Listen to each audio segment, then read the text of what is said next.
Sveiki visi gimę po Skorpiono ženklu.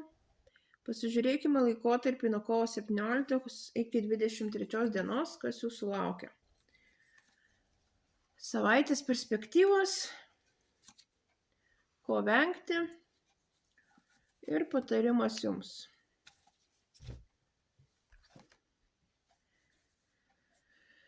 Šią savaitę labai suaštrės jūsų intuicija. Sieksite tokių gilesnių žinių, išminties, užsiemant kažkokiais tai reikalais, supraskite, kad ne viskas atrodo taip, kaip iš pirmo žvilgsnio atrodo.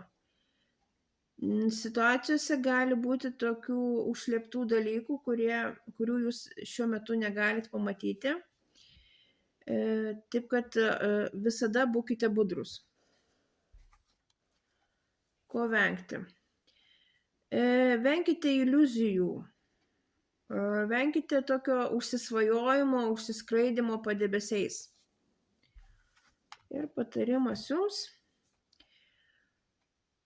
panašiai kaip ir pirmą kartą, ieškokite išminties, ieškokite žinių, mokykitės. Jeigu trūksta kompetencijos, ieškokite žmogaus, kuris jums gali patarti. Neužsiimkit jokiais nelegaliais reikalais, laikykitės taisyklių ir tradicijų.